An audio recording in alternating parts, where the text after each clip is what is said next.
She was 7 months pregnant, her life blossoming with the promise of motherhood.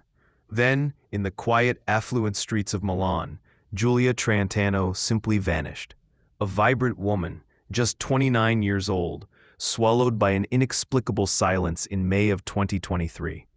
No farewell note, no desperate plea, just an echoing void where her laughter once resonated. The last person to witness her alive was her partner, Aleandro Impatiello, a man whose charm masked a chilling darkness. What detectives would meticulously unearth was not merely a disappearance, but a meticulously woven tapestry of deceit, coercive control, and ultimately, an act of unimaginable horror. This is a documentary investigation into the insidious nature of domestic violence, the meticulous work of justice, and the enduring legacy of a life brutally extinguished. Julia Traantano was born on May 2, 1994, amidst the sun-drenched, vibrant chaos of Naples. Her childhood was steeped in the rich traditions of a close-knit Italian family, a bedrock of faith, warmth, and fierce, unwavering love. Her parents, pillars of their community, instilled in her a profound sense of self-worth, the importance of eloquent expression, and the courage to dream far beyond the ancient, winding streets of her upbringing. They taught her to stand tall, to speak her truth, and to embrace life with an open heart. From a young age, Julia possessed an innate appreciation for structure and design. She found beauty in the elegant lines of historic buildings, the purposeful flow of urban spaces, and the potential within every unformed plot. This passion naturally led her to the world of real estate, a field where her sharp intellect and engaging personality allowed her to thrive. By her mid-20s, she was not just successful, she was a rising star, navigating complex deals with grace and acumen. Yet even success has its horizons. Julia, with her boundless ambition and yearning for new experiences, felt a pull towards something more. Naples, for all its charm, began to feel too familiar, too small for her expansive spirit. In late 2020, driven by a desire for greater independence and professional growth, she made the momentous decision to leave her beloved family. She packed her bags, shared tearful goodbyes, and journeyed north to Milan, the bustling heart of Italian commerce and fashion. She sought not just a new career chapter, but a life of profound independence, unbridled ambition, and, she hoped, a love that would truly complement her vibrant soul. It was at a sophisticated work event, amidst the hum of Milanese society, that Julia first encountered Aleandro Impatiello. He was, by all accounts, captivating. His confidence was effortless, his gaze intense, and his words flowed with a practiced charm. As a bartender in a prestigious five-star hotel, he moved with an air of belonging, as if every room, every conversation revolved around him. He exuded an aura of worldly experience, hinting at a past that had shaped him, yet promising a clean slate. Aleandro spoke of a previous relationship, a young son, and the desire for a fresh start. He presented himself as a man seeking stability, a partner to build a future with. Julia, drawn in by his charisma and the apparent sincerity of his intentions, fell swiftly and deeply. She believed she had found her match, a sophisticated, understanding man who shared her aspirations for a fulfilling life. Within a mere few months, their relationship escalated rapidly, culminating in them sharing an apartment.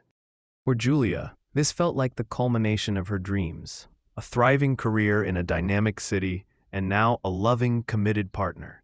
She envisioned a future intertwined with Aleandro, a life built on mutual respect and shared happiness. What she tragically failed to perceive was that she had stepped onto a meticulously crafted stage, into a performance designed solely for her. Aleandro's charm was not genuine affection, but a carefully rehearsed act, a dangerous facade concealing a manipulative and deeply disturbed individual. His promises were hollow, his intentions predatory, and the love she felt was a cruel illusion. The initial enchantment of their relationship slowly began to fray, revealing insidious cracks beneath the polished surface. At first, the signs were subtle, almost imperceptible. Aleandro would make seemingly innocuous jokes about Julia's Neapolitan accent, comments that carried a hidden sting, disguised as playful teasing. He would deliver veiled insults, then quickly dismissed them with a dismissive wave or a patronizing smile, claiming she was too sensitive. These were not isolated incidents, but a calculated pattern of psychological erosion, designed to chip away at her self-esteem and confidence. Then the anger began to surface, sudden disproportionate outbursts triggered by trivialities, the way she answered a question, the manner in which she folded laundry, a perceived slight in her tone. These moments of rage were terrifying in their intensity, yet they were interspersed with periods of intense affection and remorse, creating a bewildering cycle of abuse. One day, Aleandro would be cold, distant, and critical, an emotional ice wall. The next, he would shower her with flowers, apologies, and passionate kisses, drawing her back into his orbit. This unpredictable oscillation between cruelty and tenderness was a classic tactic of coercive control, designed to keep Julia off balance, constantly seeking his approval and questioning her own perceptions. It wasn't a relationship. It was a psychological battlefield where her spirit was under constant siege. The tension was not constant, which made it all the more insidious. It was the intermittent reinforcement, the hope of returning to the good times, that trapped her. Julia was not merely in a relationship. She was ensnared in a web of manipulation, her reality slowly being distorted.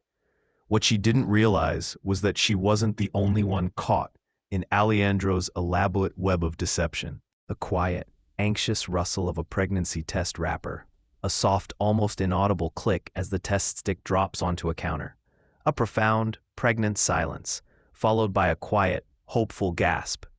By late 2022, Julia began to notice undeniable changes within her own body. A persistent, unfamiliar tiredness settled over her. Uncharacteristic cravings emerged, and then the undeniable absence of her menstrual cycle.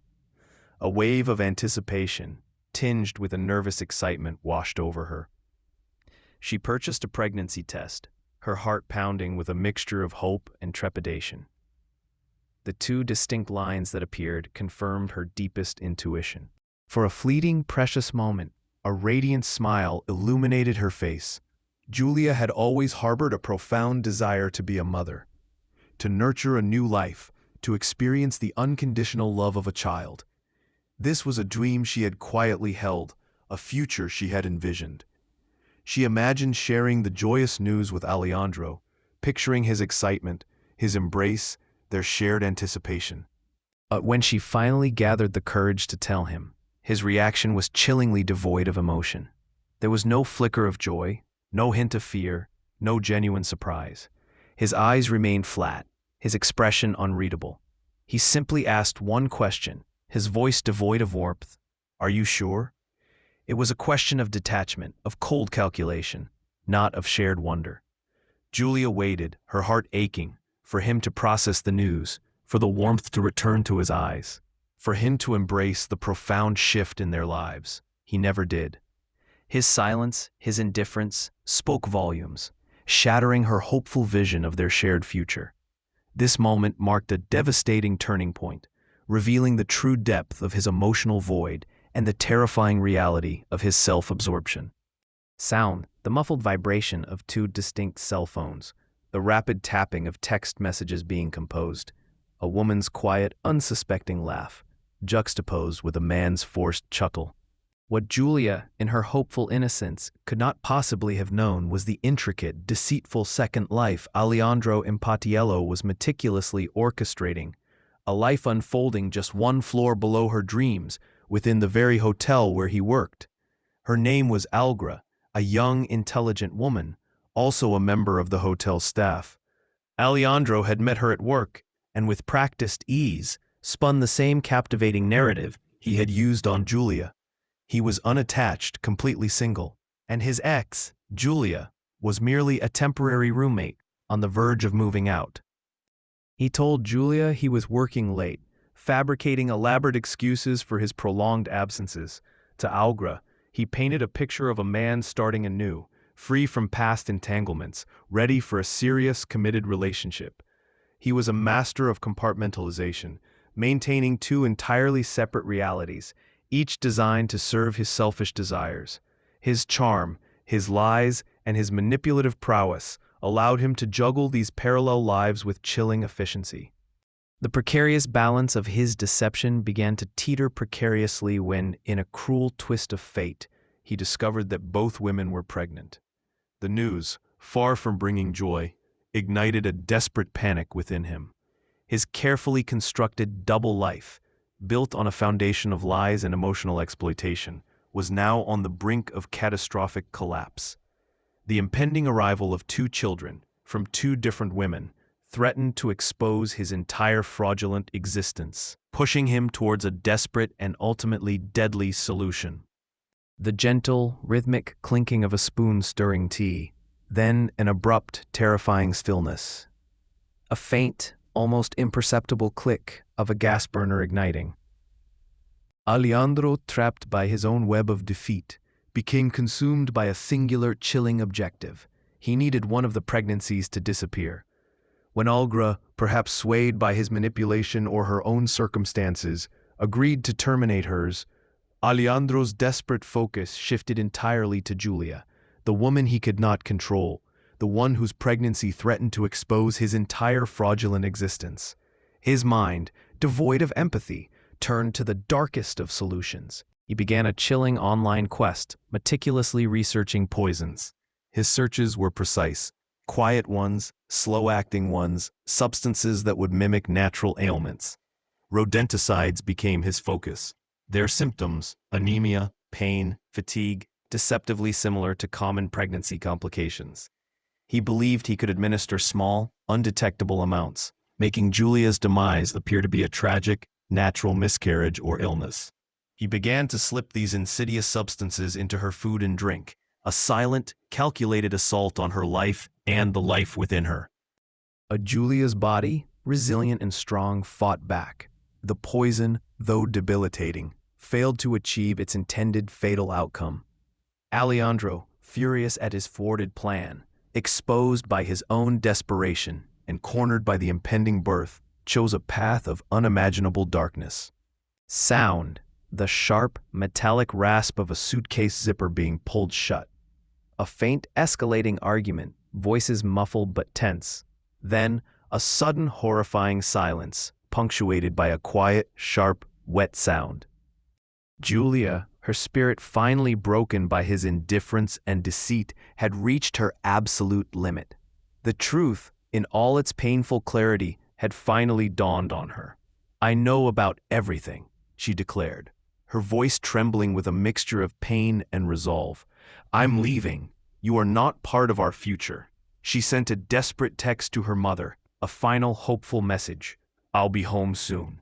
That night, as she packed her belongings, reclaiming her life, Aleandro lost all semblance of control. In a fit of narcissistic rage, fueled by the imminent exposure of his lies, he attacked her. He stabbed her 37 times, a brutal, frenzied act of femicide. Then, in a chilling display of cold calculation, he dragged her lifeless body to the bathroom, and in a desperate attempt to erase his crime, he set it on fire. The flames, however, could not consume the truth. Sound the frantic, repetitive buzzing of a phone, the rapid, almost manic tap-tap-tap of fingers on a keyboard. The chilling sound of a fake message being typed, then sent. In the immediate aftermath of the horrific act, Aleandro Impatiello embarked on a desperate yet ultimately futile campaign to erase his crime. He seized Julia's phone, a crucial tool in his deception. With chilling composure, he crafted a text message to her unsuspecting mother. "I need space." He then sent similar fabricated messages to her friends, creating a false narrative. Gone away for a while, he meticulously constructed the illusion that Julia had simply chosen to leave, to disappear of her own volition. His next move was a calculated act of misdirection. He called the police himself, feigning concern, reporting Julia as a missing person. He spun a convincing tale. They had had a fight. She had stormed out, taking her passport and money with her. He presented himself as a worried partner, a victim of a sudden, inexplicable abandonment. Yet, even as he spoke these lies, Julia's brutally murdered body remained in the flat, a silent testament to his depravity. He wrapped her remains in plastic, attempting to conceal the evidence. moving her body within the apartment, then later, under the cloak of darkness, attempting to dispose of it. He scrubbed the floors, meticulously wiped down the walls, desperately trying to erase every trace of the bloodbath. But blood, like truth, has a way of seeping into everything. It permeated the very fabric of the apartment, clinging to surfaces, embedding itself in crevices, leaving an indelible mark that no amount of cleaning could truly eradicate. His frantic efforts to sanitize the scene were ultimately futile, leaving behind a trail of forensic evidence that would eventually lead investigators directly to him. His deception, though elaborate, was destined to unravel. Sound, the crackle of a police radio, the precise clinical beeps of lab equipment, the whirring sound of surveillance footage rewinding, then playing. The initial missing person report quickly escalated into a full-scale homicide investigation as inconsistencies in Aleandro's story began to surface. Police, trained to detect deception, noted his evasiveness, his lack of genuine concern, and the strange details of his account. Forensic teams meticulously combed the apartment, discovering minute traces of blood that Aleandro had failed to eradicate. Blood was found not only in the apartment but also in his car, in the hallway leading from the building, and on items he had attempted to discard. Each speck, each smear, told a story. The digital footprint he left behind proved to be his undoing. Investigators uncovered his chilling search history. How to poison someone and get away with it. Rodenticides during pregnancy. Make it look like she left. These searches painted a horrifying picture of premeditation and cold calculation. Neighbors, initially hesitant, came forward, recalling muffled screams from the apartment on the night of Julia's disappearance. Surveillance footage from the building's garage captured Aleandro moving suspicious, heavy bags late at night, his furtive movements betraying his guilt. Faced with overwhelming evidence, including a fake DNA test he had forged online in a desperate attempt to discredit Julia's pregnancy, Aleandro Impatiello finally broke. He confessed to the murder, his confession a chilling confirmation of the brutality he had inflicted. Julia's body was eventually located in a remote patch of weeds, discarded like refuse.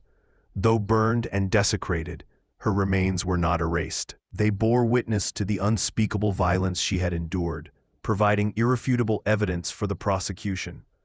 The investigation, a testament to relentless police work and forensic science, ensured that Julia's voice, though silenced, would be heard in the halls of justice.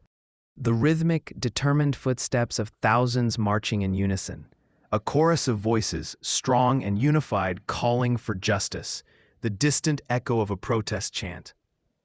The brutal femicide of Julia Traantano sent shockwaves across Italy, igniting a profound outpouring of grief and unbridled fury. From the bustling piazzas of Milan to the ancient streets of Naples and the historic heart of Rome, women took to the streets in unprecedented numbers. They marched, they chanted, they demanded accountability, transforming Julia from a mere victim into a powerful symbol of the pervasive violence against women. Her name became a rallying cry for change, a stark reminder of the silent battles fought within homes across the nation. Julia's sister, Carla, emerged as a poignant voice for the family, her grief tempered by an unwavering resolve. Standing before a solemn memorial, her voice trembling with emotion yet resonating with strength, she posed a question that echoed the frustration of countless women. Why must we always wait until they're dead to believe them? Her words cut to the core of a societal failure, highlighting the systemic dismissal of women's fears and the insidious nature of coercive control that often precedes physical violence. Aleandro Impatiello was ultimately sentenced to life in prison, a verdict that brought a measure of justice to Julia's family. The presiding judge, in delivering the sentence, condemned his act as premeditated cruelty, a crime rooted in profound narcissism, a pathological need for control, and an utter disregard for human life. The legal system had delivered its judgment, holding the perpetrator accountable for his heinous actions. Yet, justice, in its purest form, cannot resurrect Julia. It cannot erase the pain inflicted upon her family. nor can it undo the horrific violence that stole her future and the life of her unborn child. Her story serves as a somber, urgent reminder of the devastating cost of silence, of the insidious nature of domestic abuse, and of the critical imperative to listen, to believe, and to act before it is irrevocably too late. Her legacy lives on, not just as a victim, but as a catalyst for change, a beacon for awareness, and a testament to the enduring fight against gender-based violence. Sound the mournful fade of a single sustained cello note. A final, solitary phone buzzes. Then absolute stillness. This was the harrowing story of Julia Traantano, a life extinguished too soon, a tragedy that reverberated across a nation. You have been watching Motive and Murder, an investigative documentary dedicated to uncovering the truth behind the most profound betrayals. If Julia's story has moved you, if it has ignited a spark of understanding or empathy, we urge you to subscribe to our channel, share her name, speak her truth, and amplify her voice. Because somewhere right now, someone else is still trapped in the silence, waiting to be heard, waiting for a hand to reach out before their own story ends in tragedy. Let Julia's legacy be a call to action, a testament to the power of awareness, and a commitment to ensuring that no one else suffers in silence. This documentary contains dramatized narration based on publicly available court records, police reports, and credible journalism. Internal thoughts and motives are interpreted for emotional context.